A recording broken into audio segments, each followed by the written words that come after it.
Times of Karnataka digital ಚಾನೆಲ್ನ ಸಮಸ್ತ ವೀಕ್ಷಕರಿಗೆ ನಮಸ್ಕಾರ. ನಾನು ರಾಮು ಅರಕೇರಿ. ಸಂಡೂರು ತಾಲೂಕಿನ ಅಗ್ರಹಾರ ಗ್ರಾಮ ಪಂಚಾಯಿತಿಯಲ್ಲಿ ಮಹಾತ್ಮ ಗಾಂಧಿ ರಾಷ್ಟ್ರೀಯ ಉದ್ಯೋಗ ಖಾತ್ರಿ ಯೋಜನೆಯಡಿ ಆಯೋಜಿಸಿದ್ದ ದುಡಿಯೋಣ ಬಾ ಮತ್ತು ಸ್ತ್ರೀ ಚೇತನ ಅಭಿಯಾನ ಹಾಗೂ ಮನರೇಗಾ ಕೂಲಿ ಕಾರ್ಮಿಕರಿಗೆ ಉಚಿತ ಆರೋಗ್ಯ ತಪಾಸಣೆ ಶಿಬಿರ ಉದ್ಘಾಟನೆ ಮತ್ತು ವಿಮೆ ಮಾಡಿಸುವ ಅಭಿಯಾನಕ್ಕೆ ಶಾಸಕಿ ಅನ್ನಪೂರ್ಣ ತುಕಾರಾಂ ಚಾಲನೆ ನೀಡಿದರು. ಹೂಳೆತ್ತುವ ಕಾಮಗಾರಿ ವೀಕ್ಷಿಸಿದರಲ್ಲದೆ ಸ್ವತಃ ತಾವೇ ಸಲಕೆ ಹಿಡಿದು ಮಣ್ಣಿನ ಪುಟ್ಟಿ ಹೊತ್ತು ಕಾರ್ಮಿಕರಿಗೆ ಹುಮ್ಮಸ್ಸು ನೀಡಿದರು.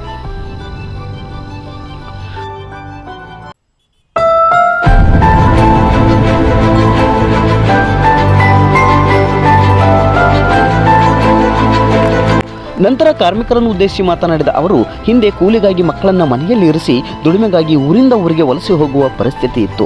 ಮನರೇಗಾ ಆ ಕಷ್ಟವನ್ನು ತಪ್ಪಿಸಿದೆ. ಈ ಯೋಜನೆಯಲ್ಲಿ ದಿನಕ್ಕೆ 370 ರೂಪಾಯಿ ಕೂಲಿ ನೀಡಿ ಸ್ವಗ್ರಾಮದಲ್ಲೇ ಕೆಲಸ ನೀಡಲಾಗುತ್ತಿದೆ. ಮಹಿಳೆಯರು ಹೆಚ್ಚಿನ ಪ್ರಮಾಣದಲ್ಲಿ ಭಾಗವಹಿಸಿ ಆರ್ಥಿಕ ಸ್ವಾವಲಂಬನೆ ಪಡೆಯಿರಿ ಎಂದರು. ಮನರೇಗಾದಲ್ಲಿ ಸಂಡೂರು ತಾಲೂಕಿಗೆ ವಿಭಾಗ ಮಟ್ಟದ ಪ್ರಶಸ್ತಿ ಬಂದಿರುವುದಕ್ಕೆ ಅಧಿಕಾರಿಗಳು ಹಾಗೂ ಕಾರ್ಮಿಕರನ್ನು ಅಭಿನಂದಿಸಿದರು. ಗ್ರಾಮೀಣ ಅಭಿವೃದ್ಧಿ ಎಂದು ಈ ಮಹಾತ್ಮ ಗಾಂಧಿ ರಾಷ್ಟ್ರೀಯ ಉದ್ಯೋಗ ಖಾತ್ರಿ ಯೋಜನೆಯಲ್ಲಿ ಎಲ್ಲರೂ ಇವತ್ತು ತಾವೆಲ್ಲರೂ ಕೆಲಸ ಮಾಡ್ತಾ ಇದ್ದೀರಿ. ಹಾಗೇನೆ ಅದರಿಂದ ಸಾಕಷ್ಟು ಉಪಯೋಗಗಳನ್ನು ಕೂಡ ಎಲ್ಲ ಕುಟುಂಬಗಳು ಕೂಡ ಬಡತನದ ರೇಖೆಗಿಂತ ಕೆಳಗಿರ್ತಕ್ಕಂಥ ಕುಟುಂಬಗಳು ಕೂಡ ಪಡಿತಾ ಇದ್ದೀರಿ. ಇವತ್ತು ನಾನು ಸಾಕಷ್ಟು ಸಲ ಕೂಡ ಎಲ್ಲ ಹಳ್ಳಿಗಳಿಗೂ ಭೇಟಿ ಕೊಟ್ಟಾಗ ಎಲ್ಲರೂ ಕೂಡ ಸುಮಾರು ಈ ಕಡೆ ಇರ್ತಕ್ಕಂಥ ರೈತರು ಏನಪ್ಪ ಅಂದರೆ ಸುಮಾರು 2 ರಿಂದ 3 ಎಕರೆ ಜಮೀನು ಅಷ್ಟೇ ಮಾತ್ರ ಇರೋದು. ದೊಡ್ಡ ದೊಡ್ಡ ಹಿಡುವಳಿದಾರರು ಯಾರಿಲ್ಲ. ದೊಡ್ಡ ದೊಡ್ಡ ರೈತರು 20 ಎಕರೆ 30 ಎಕರೆ ಇರ್ತಕ್ಕಂಥ ಭೂಮಿ ಹೊಂದಿರ್ತಕ್ಕಂಥ ರೈತರು ಯಾರೂ ಇಲ್ಲ.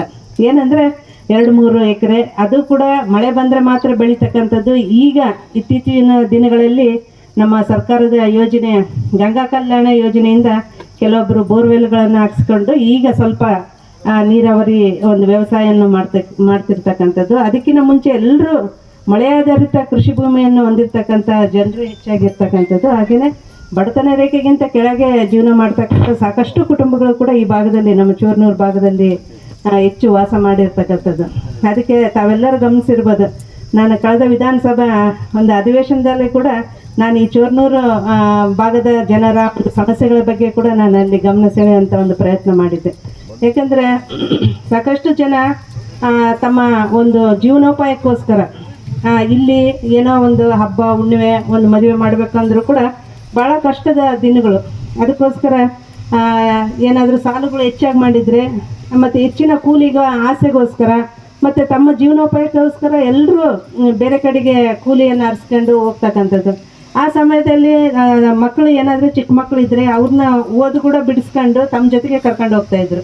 ಅವತ್ತು ಮಕ್ಕಳ ವಿದ್ಯಾಭ್ಯಾಸ ಕೂಡ ಕುಂಠಿತ ಆಗ್ತಿತ್ತು. ಹಾಗೆಯೇ ಅವರ ಒಂದು ಏನೋ ಕೌಟುಂಬಿಕ ಒಂದು ಚಿತ್ರಣ ಏನಿತ್ತು ಅದು ಕೂಡ ಸ್ವಲ್ಪ ಹೆಚ್ಚು ಕಡಿಮೆ ಆಗ್ತಾಯಿತ್ತು. ಇಲ್ಲಿ ವಯಸ್ಸಾದ ತಂದೆ ತಾಯಿನ ಬಿಟ್ಟು ಹೋಗ್ಬೇಕು, ಆಮೇಲೆ ಅನಿವಾರ್ಯತೆ ಬೇರೆ ಕಡೆಗೆ ಹೋಗಿ ಕೂಲಿ ಮಾಡ್ಕೊಂಡು ಬರಲೇಬೇಕಾದಂಥ ಅನಿವಾರ್ಯತೆಯಲ್ಲಿ ತುಂಬ ಕಷ್ಟ ಆಗ್ತಾಯಿತ್ತು.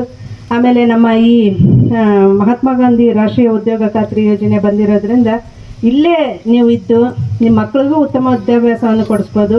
ಹಾಗೆಯೇ ಆರ್ಥಿಕವಾಗಿ ನೀವು ಕೂಡ ಸಬಲರಾಗ್ಬೋದು. ಹಾಗೆಯೇ ಹೆಣ್ಮಕ್ಳು ಕೂಡ ಸಾಕಷ್ಟು ಅವ್ರಿಗೆ ಒಂದು ಉಪಯೋಗ ಆಗ್ತಕ್ಕಂಥ ಕೆಲಸಗಳನ್ನು ಕೂಡ ಅವರು ಮಾಡಿಕೊಂಡು ಈ ಕಡೆಗೆ ಕುಟುಂಬದ ಜವಾಬ್ದಾರಿಯನ್ನು ಕೂಡ ನಿರ್ವಹಿಸಿ ಮಕ್ಕಳ ಒಂದು ವಿದ್ಯಾಭ್ಯಾಸದ ಕಡೆಗೂ ಕೂಡ ಗಮನ ಕೊಟ್ಟು ಆಮೇಲೆ ತಮ್ಮ ಒಂದು ಜೀವನೋಪಾಯಕ್ಕಾಗಿ ಒಂದು ಕೈಯಲ್ಲಿ ಅವ್ರಿಗೆ ಒಂದು ದುಡಿತಕ್ಕಂಥ ಒಂದು ಕೆಲಸವನ್ನು ಕೊಡ್ತಕ್ಕಂಥ ಒಂದು ಮಹತ್ವಾಕಾಂಕ್ಷಿ ದೊಡ್ಡ ಯೋಜನೆಯನ್ನು ಆಗಲೇ ನಮ್ಮ ಕಾಂಗ್ರೆಸ್ ಸರ್ಕಾರ ಇದ್ದಾಗ ನಮ್ಮ ಮನಮೋಹನ್ ಸಿಂಗ್ ಅವರು ಈ ಥರದ ಎಲ್ಲ ಗ್ರಾಮೀಣ ಭಾಗದಲ್ಲಿ ಇರ್ತಕ್ಕಂಥ ಕಷ್ಟಗಳನ್ನು ನೋಡಿ ಇದನ್ನು ಸಮಗ್ರವಾಗಿ ಅಧ್ಯಯನ ಮಾಡಿ ಈ ಒಂದು ಮಹತ್ವಾಕಾಂಕ್ಷಿಯಾದ ಯೋಜನೆಯನ್ನು ತಂದರು.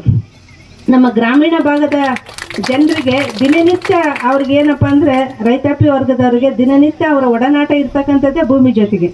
ಅದನ್ನು ಗಮನದಲ್ಲಿಟ್ಕೊಂಡು ನಾವು ಬೇರೆ ಕಡೆಗೆ ಇವ್ರನ್ನ ವಲಸೆ ಕಳಿಸ್ದೆ, ಈ ಭೂಮಿಯ ಒಡನಾಟವನ್ನು ಕೂಡ ತಪ್ಪಿಸದೆ ಅವರನ್ನು ಇಲ್ಲೇ ಆರ್ಥಿಕವಾಗಿ ಸಬಲಗೊಳಿಸೋ ರೀತಿಯಲ್ಲಿ ಈ ಒಂದು ಯೋಜನೆಯನ್ನು ರೂಪುಗೊಳಿಸಿದರು. ಇವತ್ತು ತಾವೇನು ರೈತಾಪಿ ವರ್ಗದವರಿದ್ದೀರಿ, ನಿಮ್ಮ ಜಮೀನಿನಲ್ಲಿ ಏನಾದರೂ ಸ್ವಲ್ಪ ಅಸಮತೋಲನ ಇದ್ದು ಸ್ವಲ್ಪ ಉಬ್ಬು ತಗ್ಗುಗಳು ಇರ್ತಕ್ಕಂಥ ಜಮೀನುಗಳು ಇದ್ದರೂ ಕೂಡ ಈ ಯೋಜನೆಯಿಂದ ನಿಮ್ಮ ಜಮೀನನ್ನು ನೀವು ಸಮತಟ್ಟು ಮಾಡ್ಕೋಬೋದು. ಆಮೇಲೆ ಬದುಗಳನ್ನು ಮಾಡ್ಕೋಬೋದು. ಹಾಗೆಯೇ ಈಗ ತಮ್ಮ ಗ್ರಾಮದಲ್ಲಿ ನೀರಿನ ಶೇಖರಣೆಗೋಸ್ಕರ ಹಳೆಯದಾದ ಕೆರೆಕಟ್ಟೆಗಳು ಗೋಕಟ್ಟೆಗಳಿದ್ದರೆ ಅವನ್ನು ಕೂಡ ನೀವೆಲ್ಲ ರಿಪೇರಿ ಮಾಡ್ಕೋಬೋದು. ಯಾಕಂದರೆ ಅದು ನಿಮ್ಮ ಜವಾಬ್ದಾರಿ ಕೂಡ ಅದು. ನಿಮ್ಮ ಊರಿನ ಗೋಕಟ್ಟೆಗಳನ್ನು ಕೆರೆಕಟ್ಟೆಗಳನ್ನು ರಕ್ಷಣೆ ಮಾಡ್ಕೊಳ್ಳೋದು, ಅದನ್ನು ಸುಸ್ಥಿತಿಯಲ್ಲಿ ಇಟ್ಕೊಂಡು ಕಾಪಾಡ್ಕೊಳ್ಳೋದು ಅದು ನಿಮ್ಮ ಜವಾಬ್ದಾರಿ ಕೂಡ ಅದು. ಹಾಗೆಯೇ ನಿಮ್ಮ ಮುಂದಿನ ಪೀಳಿಗೆಗೆ ಅದನ್ನು ರಕ್ಷಣೆ ಮಾಡಿ ಇಟ್ಕೊಳ್ತಕ್ಕಂಥ ಒಂದು ದೊಡ್ಡ ಹೊಣೆಗಾರಿಕೆ ಕೂಡ ನಿಮ್ಮ ಮೇಲೆ ಇರ್ತದೆ. ಆ ನಿಟ್ಟಿನಲ್ಲಿ ಎಲ್ಲ ಕಡೆಗೆ ಒಂದು ನಮ್ಮ ಗ್ರಾಮವನ್ನು ನಾವು ಸುಸ್ಥಿರವಾಗಿಟ್ಕೋಬೇಕು. ಆಮೇಲೆ ಇಲ್ಲಿನ ಜನರ ಬದುಕನ್ನು ಕೂಡ ನಾವು ಸುಸ್ಥಿರಗೊಳಿಸೋ ನಿಟ್ಟಿನಲ್ಲಿ ಈ ಒಂದು ದೊಡ್ಡ ಯೋಜನೆಯನ್ನು ನಮ್ಮ ಕಾಂಗ್ರೆಸ್ ಪಕ್ಷದ ಆವಾಗ ಅವಧಿಯಲ್ಲಿ ಇದ್ದಾಗ ಮಾಡಿರ್ತಕ್ಕಂಥದ್ದು.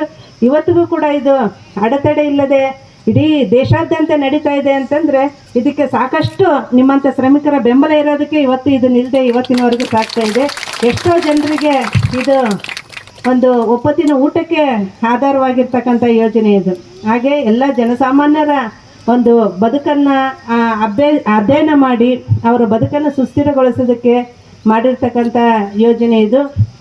ಅದಕ್ಕೋಸ್ಕರ ತಾವೆಲ್ಲರೂ ಈ ಯೋಜನೆ ಫಲಾನುಭವಿಗಳಿದ್ದೀರಿ.